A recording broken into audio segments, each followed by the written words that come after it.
அன்பிற்கினியவர்களே, இன்றைக்கு மறுபடியும் கருவறை சுகத்தை கல்லறை வரை எப்படி நீட்டிக்க முடியும் என்பதை பற்றி இன்றைக்கு 5வது பகுதியாக பேசிக்கொண்டிருக்கின்றேன். அதாவது கருவறை சுகம் என்பது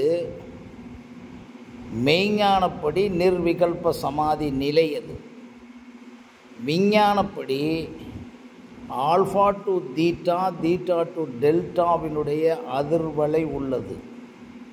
அதற்கு அடுத்து இருக்கக்கூடிய லெவல் தான், அதாவது ஆல்ஃபா டு தீட்டா டெல்டான்னு சொல்வது மூளையினுடைய அதிர்வலைகள். அதை EEG மூலம்தான் பார்க்க முடியும். இப்போதைக்கு பெட் ஸ்கேன் மூலம் பார்க்கலாம், கேள்விப்படுகிறேன். இந்த நிலைதான் கருவறை சுகம். ஆனால் வெளியே வந்தவுடன் கருவறை சுகத்தில் இருக்க முடியுமா?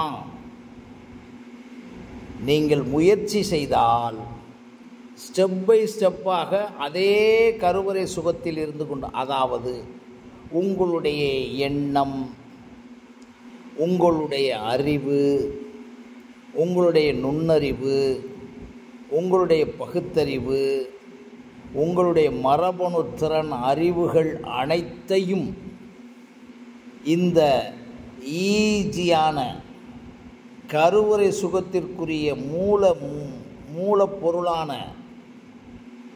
அந்த சூப்பர் கான்சியஸ்னஸ் என்று சொல்லக்கூடிய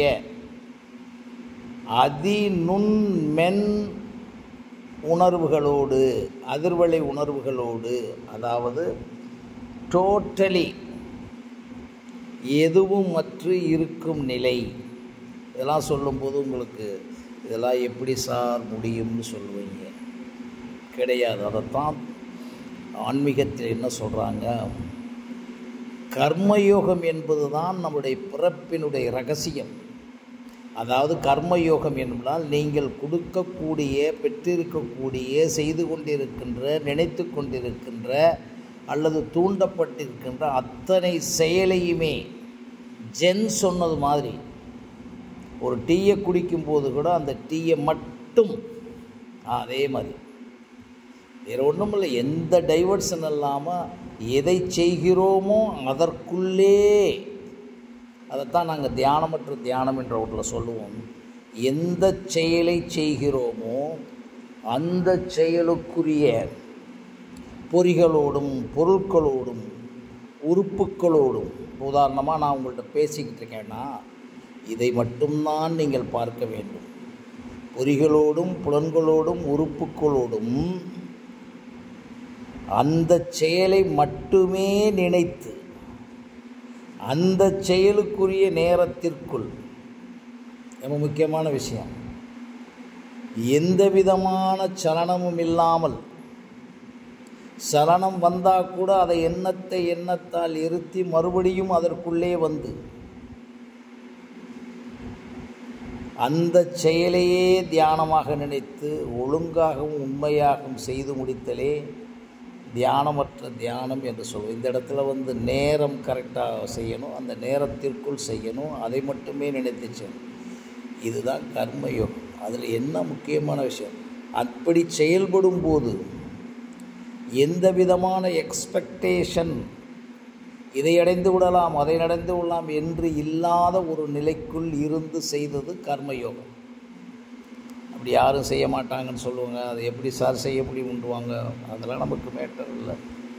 நாம் உணர்ந்ததை கருவறையில் இருந்தது மாதிரியே 24 ஹவர்ஸும், ஒரு நாளைக்கு இருக்கக்கூடிய 1440 நிமிடங்களிலும்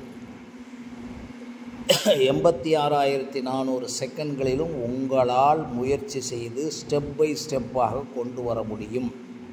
குழந்தைகளுக்கு தனி, நான் சொல்கிறது பொதுவான மனிதர்களுக்கு வாழ்க்கையில் வெற்றி பெறும். அதுக்குத்தான் நான் ஊட இளையராஜாவை மட்டும் சொல்லிக்கிட்டு இருக்கேன். நமக்கு தெரிஞ்சு ஒரு மனுஷன் எங்கே இருந்து வந்தார்னு எல்லாரும் சொல்கிறாங்க.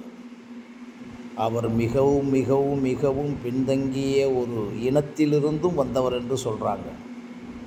அந்த மாதிரி அந்த சூழலும் மிக மிக பின்தங்கிய விஷயம்னு சொல்கிறாங்க. அவரும் சொல்கிறார். அவர் இன்றைக்கி உலக சாதனைகளை படைச்சிருக்காரு. அதில் ரொம்ப முக்கியமான விஷயம், அவர் பெரிய இசையினுடைய பெரிய பாரம்பரியத்திலிருந்து வரலை, புரியுதுங்களா?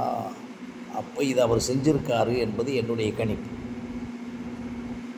அப்போ கர்மயோகத்தில் திளைத்து, எப்படி திளைத்து, எதுவும் மற்ற செயல்பாடுகளில் திளைத்து. இந்த இடத்துல நீங்கள் பகவத்கீதையை ஜெயிக்கலாம்.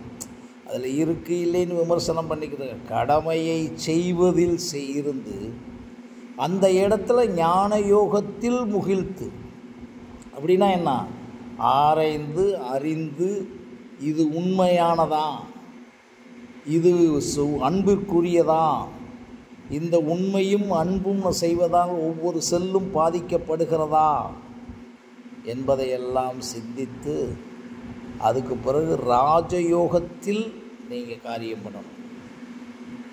இந்த 3 விஷயம். ராஜயோகம்னா அப்படியே கம்ப்ளீட்டாக டிட்டாச்மெண்ட்டாக, ஆனால் 1000 மடங்கு வைராக்கிய விவேகத்தோடு செய்வது.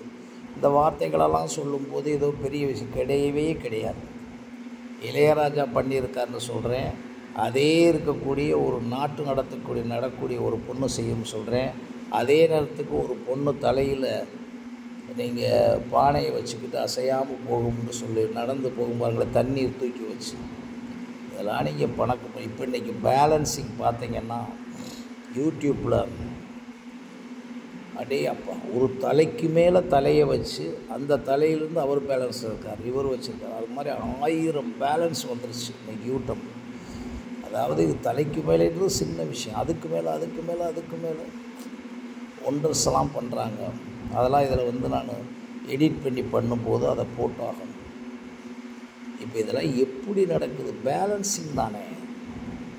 அப்படி இருக்கும்போது உங்களுக்கு அந்த கருவறை சுகத்தை நீட்டிச்சுக்கிட்டே இருக்கலாம். என்ன கருவறை சுகம்? அந்த தீட்டாலேருந்து டெல்டா போகக்கூடிய அதிர்வலை, அந்த அறுதலை மூளையினுடைய அதிர்வலையை வச்சு தான் ஒவ்வொரு செல்லினுடைய அதிர்வலையும் நல்லா புரிஞ்சுக்கோங்க. அது central nervous system, peripheral nervous system, somatic nervous system, பேராசோம், இதெல்லாம் பேரெல்லாம் வச்சுக்கோங்க. அதெல்லாம் ஊரே சொல்கிறது. உலகமே வியக்க பேசிக்கிட்டு இருக்காங்க. அப்புறம் ஏங்க ஒருத்தரை கூட நீங்கள் உருவாக்க முடியலை? சுவாமி விவேகானந்தர் 100 இளைஞர்களை கூப்பிட்டார்லங்க. இன்றைக்கு வரைக்கும் யாரும் போகாதனால தான் நாங்கள் இந்த நாடு இப்படி போய் கெட்டு குட்டிச்சவராகி கிடக்குதுன்னு எல்லோரும் பேசுகிறோம். அதுக்கு காரணம் அந்த லீடர். நான் சொல்கிறேன், உலகமெல்லாம் கருவறை சுகத்துக்குள்ளே இருக்க வேணாம். அந்த லீடராக இருக்கக்கூடிய ஒரு மனிதன், யாரும் முன்னேற்றி சொல்லக்கூடிய நனவன், மக்களையெல்லாம் வழிநடத்த சொல்லக்கூடியவனுக்கு இது வேணும். எது? கருவறை. அந்த கருவறை சுகம்ன்றதை நீங்கள் நம்மளாக தெரிஞ்சுக்கணும். நீங்கள் மரபணு திறன்களில் கூட முந்தி இருக்குது, பிந்தி இருக்குது, அளவு இருக்குது, முதல்நிலை மரபணு திறன் இருக்குது, சதவீத கணக்கெல்லாம் இருக்குது. அக்கார்டிங் டு தட் நாம் ஒவ்வொரு மனிதனும் டிஃப்ரெண்ட் ஆகிறோம். உள்வாங்குதலுக்கு தக்கபடி டிஃப்ரெண்ட் ஆகிறோம், சூழலுக்கு தகுந்த. ஆனால் எல்லா மனிதனுக்குள்ளும் பிறப்புக்கும் எல்லா உயிருக்கும் சொன்ன ஒவ்வொரு நுண்ணுடியிலும் உங்களுடைய உண்மையினுடைய நுண் மின் அதிர்வலைகள் ஓடிக்கொண்டே இருக்கிறது. It is a metaphysical processing. The truthfulness and the love, the vibrational sensitivity of truthfulness and the love is always running together between each and every neuron are cells of our body. இதை understand பண்ணணும். இது உங்களுக்கு தெரியும்லாம் சொல்லாதீங்க. உலகத்தினுடைய கடைசி திருடன் டான்னு சொல்கிறவங்க கூட கடைசியில் கேட்குறான், என்னை யாராச்சும் நேசிப்பாங்களான்னு கேட்குறான். இதுக்கு பயிற்சியே இல்லை. அப்போ இப்படி வாங்க, ஒவ்வொரு செயலுக்குள்ளும் நீங்களாக இருந்து உங்களுடைய மனம், உடல், அறிவு, மனச்சாட்சி, மரபணு திறன், காலம், இடம், பொருளெல்லாம் நீங்கள் கண்டுபிடித்த பிறகு, இனம் கண்ட பிறகு, அதற்குள்ளே இயங்கும்போது, ஒவ்வொரு எண்ணம் எழும்போதும், ஏன்னா எண்ணம் எழும்போது நீங்கள் அன்பையும் கருணையையும் உண்மையையும் கலந்து நான் செய்கிறேனான்னு நினைக்கிறதுக்கு உங்களுக்கு மட்டும்தாங்க தெரியும். மனத்துக்கண் மாசிலன் ஆதல் என்பது உங்களுக்கு மட்டும்தாங்க தெரியும். தன்னஞ்செறிவது பொய்யிருக்க பொய்த்த பின் தன்னஞ்சே தன்னை சுடும் என்பது உங்களுக்கு மட்டும்தாங்க தெரியும். யாருக்குங்க தெரியும்? அதை ஒரு 5 நிமிடம் நான் இப்பொழுது இதை பேசுகின்றேனே, எனக்கு செய்திக்காக சொல்கிறேன், இதை வைத்து ஏதாவது பொழைச்சி போடலாமா என்று ஆசை வர்றாந்தாலோ, இதை வச்சு யாரையாச்சும் கன்வின்ஸ் பண்ணி போடலாமா என்ற நினைப்பு வந்தாலும் நான் தோற்று போயிடுவேன். தோற்று போகிறேன்னு அர்த்தம். இப்படி இல்லாமல் நமக்கு கிடைத்த ஒன்று, அறிவால் கிடைத்தது, தேடலால் கிடைத்தது, சிந்தித்ததால் கிடைத்தது, கடுமைகளால் கிடைத்தது, இன்னும் கொடுமைகளால் கிடைத்தது, அவமானத்தால் கிடைத்ததெல்லாம் யாருக்காவது செய்வோமே என்று தூண்டப்பட்டு செய்தால் இதை நீங்கள் வேண்டாம் என்று சொல்லவே முடியாது. திருக்குறளை வேண்டாம்னு சொல்லிட்டீங்க. யார் படித்தீங்க, யார் கேட்டீங்க, யார் உணர்ந்தீங்க, யார் செல். ஆனால் திருக்குறள் நீங்கள் ரிஜெக்டே பண்ண முடியாது. சித்தரை நீங்கள் ரிஜெக்டே பண்ண முடியாது. தொல்காப்பியத்தை ரிஜெக்டே பண்ண முடியாது. இந்த இன்டர்பிரட்டேஷன்களை பண்ணி விட்டாங்க. அதிலே புதிய ஏற்பாடு பழைய ஏற்பாடுன்னு கொண்டாந்துட்டாங்களங்க. என்னங்க செய்கிறது? புதிய ஏற்பாடு பழைய ஏற்பாடை படித்தா அதிலிருந்து சின்ன சேஞ்சஸ் புதிய ஏற்பாடாம். இந்த இடத்துல என்ன ஆகுதுன்னா, அதில் வரக்கூடிய இன்டர்பிரட்டேஷன் அப்புறம் கழிச்சிட்டிங்கன்னா அந்த ஒரிஜினல் வெர்ஷனை நீங்கள் பார்க்கலாம். இந்த ஓஷோவெலாம் நீங்கள் படித்தீங்கன்னா சில வெர்ஷன்ஸ் எல்லாம் இருக்கும். எப்படி இது ப்ரொமோட் ஆகி இப்படி சொல்கிறாருன்னு நினச்சிங்கன்னா அப்படியே நின்றோம். புத்தரை எடுத்துக்கோங்க தம்ம பதத்தில். அப்படி இதில் எதுக்கு சொல்ல வர்றேன்னா, அப்போ அவர் சொன்னது மாதிரி இசையை செய்கிறார். இப்போ இளையராஜாவுக்கு எங்கே பிரச்சனை வந்துச்சு அதையே நான் சொல்கிறேன். இவர் பணம் கேட்குறாருன்றாங்க. அது நல்லது கேட்குறாரு தொழிலுக்கு, அவர் அதை வச்சு என்ன, அதெல்லாம் நான் ஒன்றுமே வரல. ஆனால் இதை பணம் பண்ணணும்னு நினச்சார்ல, அங்கே சிக்கல் அவருக்கு. பணம் பண்ணக்கூடாதுன்னு சொல்கிறீங்களா, அதுக்கெல்லாம் நான் வரல. ஆனால் பணமாக்குவதற்கு உங்களுக்கு கொடுக்கப்படவில்லை. உங்களுக்கு கொடுத்ததெல்லாம் பணமாக இருக்கிறதல்லவா. வறுமையிலையும் பட்டினியிலையும் கிடந்த நீங்கள் இன்றைக்கி நீங்கள் எதை நினச்சாலும் அமெரிக்காவிலேருந்து கூட ஆர்டர் போட்டு வாங்கி சாப்பிட்லாம். மறைந்த முதல்வர் ஜெயலலிதா அவர்கள் வெளிநாடுகளிலிருந்து சில உணவுப் பொருட்கள்லாம் வாங்கியதாக கேள்வி. நல்லதோ கெட்டதோ தெரியல. அப்போ என்ன அர்த்தம்? வெளிநாடுகளிலிருந்து ஃப்ளைட்டில் கொண்டு வந்து உங்கள் வீட்டுக்கு டெலிவரி பண்ணுறதாக இருந்தால் எவ்வளவு பணம் வேணும்? அது மாதிரி இளையராஜாவாக இருக்கட்டும், யாராவாக இருக்கட்டும், ரஜினிகாந்தாக இருக்கட்டும், இந்த உலகத்தில் ஒரு விஷயத்தை நீங்கள் தெளிவாக எடுத்துக்கலாம். அன்பாலையும் கருணையாலையும் சத்தியத்தாலையும் உண்மையாலையும் செய்த எந்த விஷயமும் தோற்று போகலை. காலங்கள் தள்ளி இருக்கும். அதைத்தான் இப்போ நான் சொல்கிறேன். உங்கள் கருவறையில் நீங்கள் மரபணுத்திறனோடு வந்திருக்கீங்களே, அந்த மரபணுத்திறனுடைய 5 E's ஃபார்முலா பரிணாமமாகும். இந்த மரபணு முதல்ல நீங்கள் வளர வளர ப்ராக்டிஸ் எடுக்க எவல்யூஷன் ஆஃப் ஜெனட்டிக்கல் இன்டெலிஜென்ஸ் ஆகும். பரிணாமம், மரபணுத்திறனின் பரிணாம வளர்ச்சி வரும். அதுக்கு பிறகு எலிவேஷன்ஸ், அதில் ஒரு தன்முனைப்பு உருவாகும். உதாரணமாக நான் இப்போ ஒருத்தர் இசையிலேயோ அல்லது பேச்சாற்றலையோ ஆரம்பிக்கும் போது நார்மலாக இருப்பார். அதுக்கு பிறகு அதிலே சில விஷயங்கள் அவர் ஒரு 2 வருஷத்துக்கு முன்னால் அவர் பேசின பேச்சுக்கு இப்போ அங்கே எலிவேஷன் ஆஃப் ஜெனட்டிக்கல் இன்டெலிஜென்ஸ், மரபணு திறன்களினுடைய தன்முனைப்பாகும். அப்புறம் அதுக்கு பிறகு என்லார்ஜ்மெண்ட் ஆஃப் ஜெனட்டிக்கல், அதில் நிறையா விஷயங்கள் இருக்கும். அதே விஷயம் இப்போ இளையராஜா கர்நாடிக் மியூசிக்கு படிச்சிட்டாரு, ஃபாரின் வெஸ்டர்ன் மியூசிக்கு படிச்சிட்டாரு. சினிமாவுக்குள்ளே கொண்டு வந்து அதை என்லார்ஜ்மெண்ட் ஆகி அதுக்கு பிறகு அதிலே என்ரிச்மெண்ட் பண்ணுவாங்க. இப்போ மொசாட்டும் பீத்தோவனும் அல்லது சிம்பொனியும் இயக்குன பல ஆயிரக்கணக்கான விஷயங்கள்லேயும் அந்த சிம்பொனியிலிருந்து இன்னொரு விஷயம்.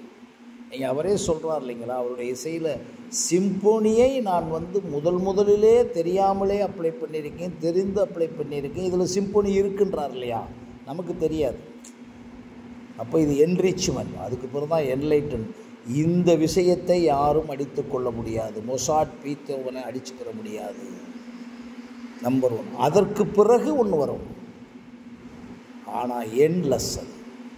இதுக்கெல்லாம் காரணம் நீங்கள் கருவறை சுகமான உங்களுடைய எண்ணத்திலும் உங்களுடைய அறிவிலும் ஆற்றலிலும் பயிற்சியிலும் உங்களுடைய மரபணுத்திறனுடைய தன்முனைப்பிலும் மரபணுத்திறனுடைய என்லார்ஜ்மெண்ட் விரிவாக்கத்திலும் மரபணுத்திறனுடைய வளர்நிலையிலும் மரபணுத்தினுடைய ஞான நிலையும் உச்சநிலையும் அடைந்தாலும் நீங்கள் ஒவ்வொரு எண்ணத்திலும் செயலிலும் நான் நிச்சயமாக சத்தியத்தோடும் அன்போடும் செய்கிறேனா என்றதை நீங்கள் திருப்பி ரீகலெக்ட் பண்ணி அதை இணைச்சிட்டிங்கன்னா கருவறை சுகத்துக்கு வந்துடும்.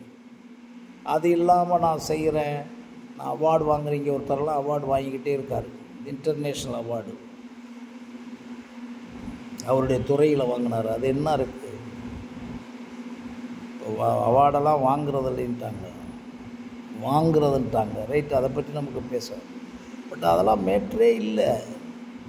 நாம் சொல்லுகிறது நீங்கள் நம்புகிறீங்களோ இல்லையோ, கருவறை சுகத்தை வைத்து கொள்ள வேண்டும் என்றால் நீங்கள் எங்கே உயரத்துக்கு பணிவு வேணும் துணிவு வேணும்னா நான் சொல்லிக்கிறவே இல்லை. நீங்கள் அன்போடும் கருணையோடும் சத்தியத்தோடையும் செய்து கொண்டே இருந்தால் நீங்கள் கோபமாக பேசினா கூட அது உண்மையாயிரும்.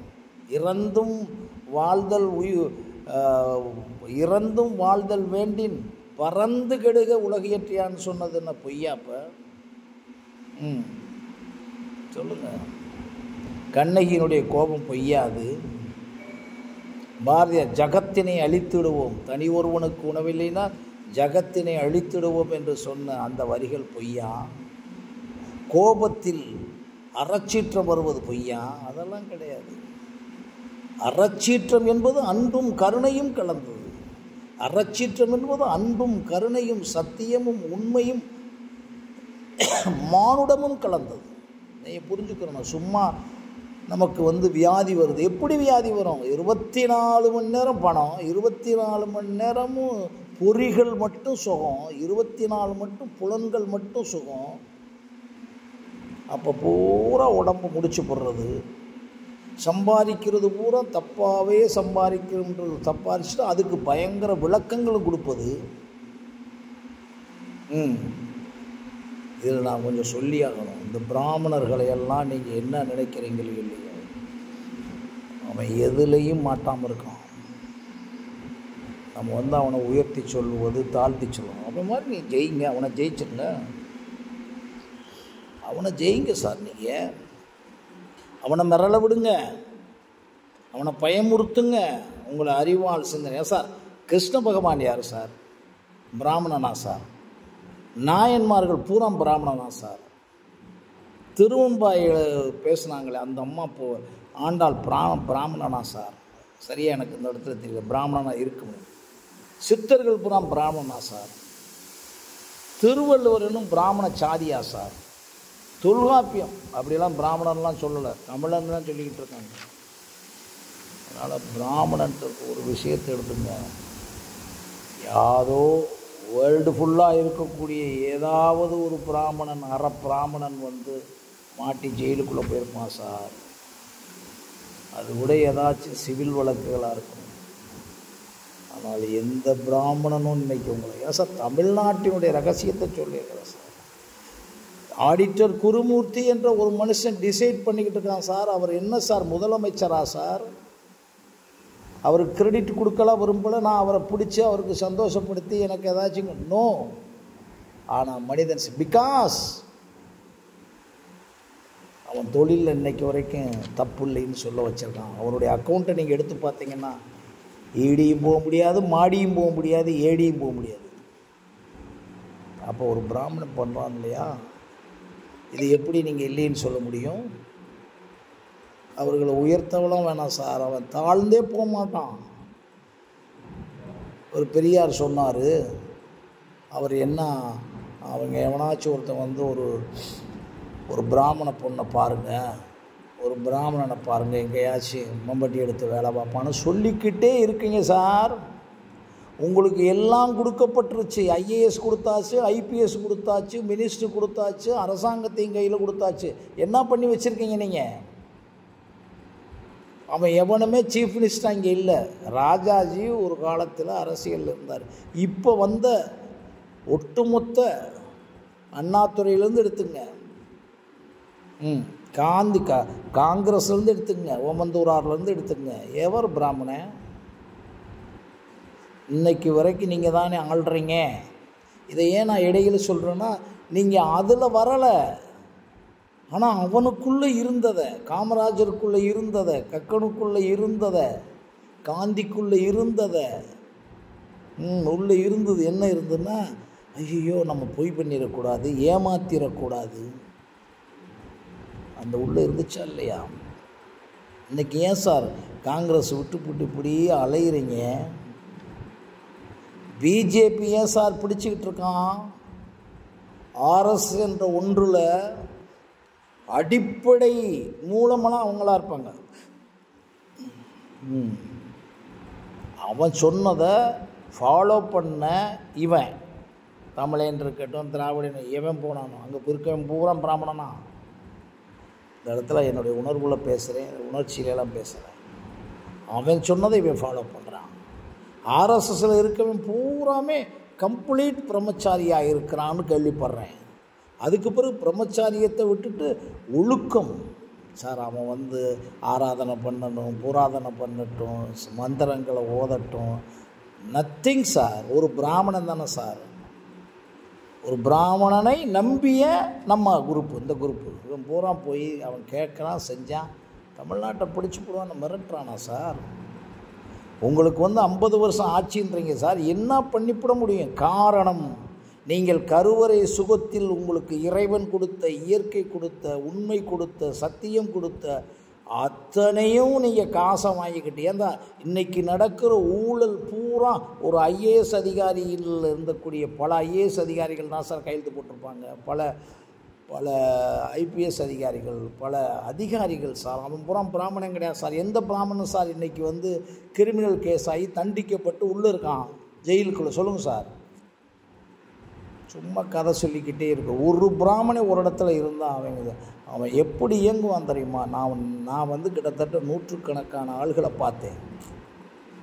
அவன் என்னமோ உங்களை அழிச்சு போட முடியும். உங்களெல்லாம் அழிக்கவே இல்லை சார். உங்களுக்கு விட்டு கொடுத்தானோ இல்லையோ, நீங்கள் எல்லாத்தையும் எடுத்துட்டு, ஒரு பெரியார் சொன்னதை வச்சு எடுத்துட்டு, அப்படி கூட சொல்லுங்கள், என்ன பண்ணிவிட்டீங்க? அப்பொழுக்கற்ற ஆட்சி. அதுக்கு பிறகு இப்போ வர்றவன் ஒரு குரூப்பு, நாங்கள் வந்தவங்களாம் அண்ணா பண்ணிப்போல. ஒன்றுமே நீங்கள் பண்ண முடியாது சார், நீங்கள் ஒன்றுமே செய்ய முடியாது. வாக்கு அரசியலா, வாழ்க்கை அரசியலா, அந்த அரசியல் நீங்கள் ஒன்றுமே செய்ய முடியாது சார். ஆல்ரெடி ஃபில்டு வித்து, பிராமணனை தவிர அத்தனை பேரும் ஃபில்டு வித்து 99%, 95% வேற ஆள் தான் சார் இருக்கான். அவன் பூரா field with totally corruption sir. நேற்று வரைக்கும் நான் உட்பட பார்க்குறேன், நானே அனுபவப்படுறேன். அது எவ்வளவு ராயல் ரைட்ஸாக பணம் கேட்குறாங்க தெரியுமா சார்? சம்பளம். ஏன் சார் பள்ளிக்கூடம்னு வச்சுருக்கீங்க சார்? இந்த இடத்துல நான் இது கொஞ்சம் கோபமாக கூட சொல்கிறேன் சார். பள்ளிக்கூடம்னு வச்சுருக்கீங்க சார். உங்கள் பள்ளிக்கூடத்தில் நீங்கள் நடத்துறதுக்காக அரசாங்கம், நான் சொல்கிறது உண்மையை சொல்கிறேன், அதில் கோபமெல்லாம் பண்ணுறேன், உங்களுக்கு ஒன்றும் இல்லை. படிக்கிறதுக்கு 1 லட்சம் சம்பளம் வாங்குகிறாங்க பிஜி ஆசிரியர்கள். ஹெச்எம்மாக இருக்கவங்க 1 லட்சத்துக்கு மேலேயே வாங்குகிறாங்க, நான் பார்க்குறேன். சாதாரண டீச்சர், கவர்மெண்ட் டீச்சர் 80,000 குறைக்கலாம். இவங்க பிள்ளைங்களை பூரா ப்ரைவேட் ஸ்கூலில் கொண்டு படிக்க வச்சுக்கிட்டு இருக்காங்க சார். நீங்கள் டீச்சர்ஸ் 100% என்னுடைய வாழ்க்கையே இதுன்னு சொல்லி நான் சொல்கிறேன். உங்களுடைய ஆசிரியர் தொழிலையே தியானமற்ற தியானமாக செஞ்சீங்கன்னா எந்த ப்ரைவேட் ஸ்கூல் சார் ஆரம்பிக்க முடியும்? அது மாதிரி இன்றைக்கி நீங்கள் வந்தது பூரா நீங்கள் தான் சார். அவ்வளவு டிஎன்ஏனுடைய ஆக்குப்பையான ஒரு ஆளுக அத்தனையும் கெடுத்துவிட்டு நீங்கள் சொல்கிறீங்க. ஸோ எதுக்கு சொல்கிறேன்னா, கருவறை சுகத்தை கல்லறை வரை நீங்கள் நீடிக்கணும்னா உண்மை, இறுதி உண்மையில் இருக்க. நீங்கள் எதுக்கு சார் போய் சேர்த்து விட்றீங்க வேறு ஸ்கூலில்? நீங்கள் படிக்க வைங்க. இல்லை நீங்கள் அதை விடுங்க, நீங்கள் வாங்கின அந்த 50,000 ஒரு கோவிக்கவே கூடாது. நான் இன்றைக்கு காலையிலேருந்து இரவு வரை 100% என் பிள்ளைய மாதிரி எனக்கு முன்னால் எனக்கு சம்பளம் வாங்கி கொடுக்குற அவன் தான் சார் உங்களுக்கு சம்பளம். பள்ளிக்கூடமே இல்லைன்னா உங்களுக்கு சம்பளம் கொடுப்பானா சார்? அதை கொஞ்சம் எல்லாத்தையும் சண்டை போடுறேன்னு நினச்சிடக்கூடாது. அதுலேயும் சில பேர் இருக்காங்க, நான் பார்த்து மிரண்டுட்டேன். சில கிறிஸ்தவ பள்ளிக்கூடங்களில் உயிரையே பணைய வச்சு இன்னமும் வேலை பார்த்துக்கிட்டு இருக்காங்க. சிஸ்டர்ஸ் பார்த்துருக்கேன். சில ஆசிரியர்கள் பார்த்துருக்கேன், அரசாங்க பள்ளி கொடுக்குறேன். ஒரு தன் நண்பர் இருக்கார், அவரெல்லாம் சொல்கிறாரு, சார் சம்பளம் கொடுத்துட்டதுக்காகவே நான் போய் ஆகணும் சார், எனக்கு எதுவுமே வேணாம் சார் அப்படின்னு தன் வாழ்க்கை எத்தனை பேர் பார்த்துருக்கேன். ஆனால் ரொம்ப ரொம்ப ரொம்ப சில சில சில பல பல பல அதனால் இதெல்லாம் நான் ஏன் சொல்கிறேன்னா, எல்லா விஷயத்திலும் உண்மையும் அன்பும் கருணையும் சத்தியமும். நான் வாங்குகின்ற சம்பளத்திற்கு, நான் அரசாங்கத்திடம் பெறுவது, நான் ப்ரைவேட்டில் பெறுவதற்கு யாரும் நம்ப முடியலை சார்.